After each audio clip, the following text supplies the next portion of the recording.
Hello, friends. It's chilly where we live. Is it cold where you are? I thought this would be the perfect day to share some homemaking and ideas on creating a life-giving home. While I share some ideas I've had on my heart about creating a life-giving home, let's make a hearty corn chowder soup and a delicious Dutch cream apple pie. If either of these recipes looks appealing to you, you'll find a link in the description box below where you can submit your email and have the recipe delivered straight to your inbox. We are life givers, you and me. Our influence is often unseen, a quiet voice in life that can affect the path someone chooses or change the path they're on. The way we keep our homes says something. It communicates to all who enter. Today, I'd like to share a few practical thoughts on creating a life-giving home. What is a life-giving home? A life-giving home begins in your heart and mind. It is a mindset. You know when you've walked into a life-giving home, you feel comfortable, welcome, wanted, and enjoyed. There is a feeling of joy and gratitude for everyone who enters those doors, and everyone knows it. Peace and restfulness come from a sense of order, and the flow of the home functions well. The good news for you and me is that the life-giving home is attainable for each one of us, no matter your income, no matter if you're married or not, whether you have children or not, whether you own your home or not. In any circumstance, the life-giving home is created by rather practical things. There are systems in place for laundry, grocery shopping, meal planning, and cleaning. Feelings of joy can come from the beauty of your surroundings.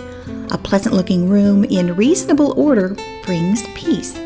These four things, order, systems, cleaning, and beautifying, are the basis for creating a life-giving home. There is a natural flow between these areas, and they build one upon the other. Let's talk about how we can incorporate these into our homes. Order is the function of your home. In our daily existence, the life-giving home is functional, serving its family well. Think of a well-oiled machine humming away.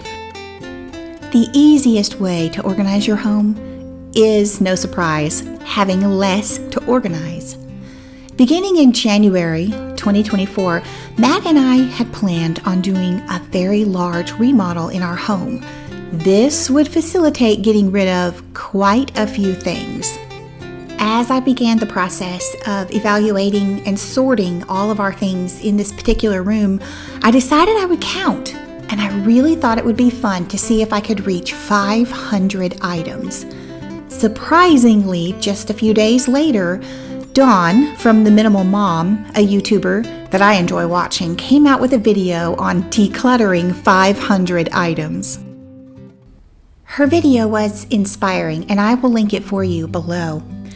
This project for us came in spurts. Sometimes we would have a trunk load of things to donate, other times a basket or a sack full. I have thinned down my home decor, sold large pieces of furniture, and with the money made from selling furniture, I've aimed at making purchases that promote life in our home. Let me warn you, once you begin to get rid of things, the feeling of lightness and the freedom is addicting. You can feel life flowing into your home. We have exceeded our goal of 500 items and have moved from purging just one room to a whole house declutter. At the time of this recording, I have 5 days left to completing 1 year since we began this decluttering process, and we are currently at 2,167 items. Before those 5 days are up, I would love to reach 2,500 items. The only area left in our home that we have not sorted is the attic, so that's next. I will be sharing more particulars about this decluttering journey in a separate video, so stay tuned. Next to order are systems. Think of systems as the mechanics of a home, how things flow together. With a now lighter home, it is so much easier to manage. There is physical space to organize the things that we have and use. In creating systems, you can establish zones for different tasks near where those tasks need to take place. There are towels where you need them, there is a spot for air filters and light bulbs, etc.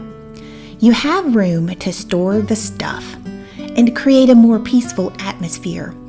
With a lighter home, you also have mental space to create systems for the flow of your home. This could include meal planning, scheduling family events, home maintenance, laundry systems, and cleaning systems. After order and systems comes cleaning. Cleaning is a luxury that everyone can afford. For over 25 years, I cleaned houses and I learned a lot about how people live. Some people were tidy and I could clean their homes quickly. Others weren't.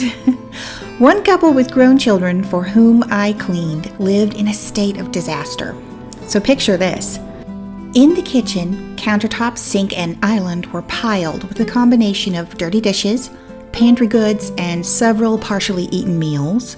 On the dining table, more partially eaten meals, paperwork, mail, groceries still in plastic bags, and a load or two of laundry needing to be folded and put away. In the bedroom, shoes, piles of dirty laundry, and towels nearly cover the floor. One bathroom was covered in foundation powder, hair, and cosmetic products, more dirty laundry, and a week's worth of coffee mugs. The living room held several more pairs of dirty shoes, dirty laundry, hats, coats if it were winter, and a pile of the week's jewelry. The furniture was out of place, the rugs were askew, and a week's worth of to-go cups and takeout trash were mounded on the side tables. A few hours later, the house was picked up, dusted, bathrooms cleaned, kitchen cleaned, dishes and laundry done, sheets washed, dried, and beds remade, floors swept, mopped, and vacuumed. The furniture and rugs were straightened, magazines were set out, throw pillows were plumped, throw blankets were draped over the sofa, and a few lamps were glowing. But the following week, the scene of chaos would be the same. Nearly 4 years of cleaning for this family taught me a few lessons. We are life givers, you and me, and having a life-giving home is a mindset. A home is to be more than just a place to exist, more than a place to sleep, fill your belly, dump your things, and leave again. This couple, while benefiting from having their house cleaned, was missing what that house had to offer. They weren't giving their house a chance to be a home. We can all throw our trash away, load our dishes, and put our dirty clothes in the hamper. There is a direct correlation between the state of your home and the state of your mind. Taking responsibility for your daily habits will not only bless others, but demonstrate gratitude for the things, the home, and the people you've been given. Ask yourself if your thoughts and actions are life-giving or life-taking. And this brings us to the fourth point, beautifying. Beautifying is a way to give your house a chance to be a home. This mindset applies whether you own your home or you are renting, whether you have some decorating money to work with or none. We can all too easily focus on what is wrong with our homes or on what we'd like to change and forget why we fell in love with our homes and chose them in the first place. Remember the first time you walked through your prospective home? Matt and I reminisce about that first tour. We walked through the empty house, imagining where our furniture would go. We talked about how much we liked the fireplace, the lovely picture window looking over the backyard, and the special features like the round stained glass window in the hall bath. We rented from the homeowners for 4 years. Then we were able to buy the house. As renters in those early years, there wasn't a lot, we could do to make the house reflect our goals for a home. But we did what we could, saved our money, and enjoyed all the extra space. It's important to focus on the things we loved most in the beginning and the things we've come to love over time. Now, if you have no budget at all, a tight budget, or some extra money to play with, I've got some ideas on how you can beautify your home. First, there are the free options. You can just play with your furniture. This is such fun, and versatility is value. The more places and ways you can use your furniture, the more valuable they will become. In the time that we've owned this house, one of the bedrooms has been an office, a guest bedroom, an office again, and now back to a bedroom. Another free option is to shuffle your decor. I do this often. For example, nothing is easier than moving lamps around to get the best fit and scale in certain spots and to adjust the level of ambiance in a space. This can also apply to your artwork. Recently, I rehung the art in our guest bedroom and created a new gallery wall from pieces that had been scattered all over the house. Next to the free options, there are the DIY projects. And if you're wondering where to start, my advice is to remove the offender, whatever is bothering you the most. In our living room, we removed the glittery popcorn from the ceiling and the 1980s blue wave wallpaper with the blue and mauve rose border. Simply removing the things we didn't like gave us the motivation to move the living room into the direction we were envisioning for our home. And then at the other end of the spectrum, there is a full remodel. And the good news is that even here you can spend as little or as much time and effort on your home as you choose. There is no law stating that you must do it all at once. HGTV isn't real life, and don't be afraid to change things in your home. Soon after buying this home, we began painting everything, and the hall bath was next. I had chosen a light minty green color, and I was so excited to get started. But with the first stroke on the wall, I knew instantly that it was wrong. The paint was electric green, and if we had continued, the walls might have looked as if they were vibrating. But that's okay. We moved on to choose a soft beigey pink. The point is, paint is paint, and yes, you'll make mistakes along the way, but that's how you learn. And as you try new things, you'll gain confidence. Personally, I have fallen in love with wallpaper and have used it twice in our home so far. And I have an entire box of samples and many dreams of where I could put the next wallpaper.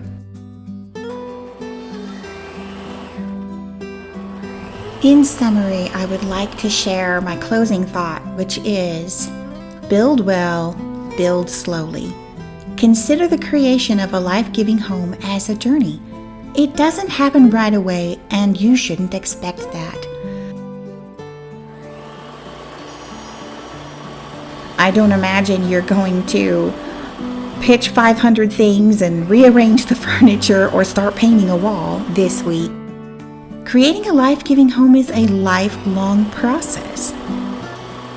As you learn, ask yourself, does the way I clean, decorate, organize, and host in our home bring life to all who are there? Here's an inspirational quote by Sally Clarkson. What greater joy can there be than to create a holding place for all that is sacred in life? God, purpose, beauty, relationships, creativity, fun, the art of life, safety, shelter, feasting? To foster education in many realms of interest, a classroom of life where the foundations of morality are taught and modeled and wisdom is learned. Building well is a long process. Creating a life-giving home, then, is a long process taken one step, one season at a time. Home should be the very best place to be ever. If today's video resonated with you and your desire is to build a life-giving home, you might enjoy some of the other blog posts that are on stonecottagehome.com. In the description box below, you will find the link to Dawn's video on decluttering 500 items, and for both of the recipes, the Dutch cream apple pie and the chicken corn chowder soup. Thank you all so very much for joining me as I was doing some homemaking today. And remember, we are life givers, you and me. A life-giving home is a mindset. Order is the function of your home. Systems are the mechanics of a home. Cleaning is a luxury everyone can afford. Love your house more by giving it a chance to be a home. Build well, build slowly, and home should be the very best place to be ever. Until next time, take care.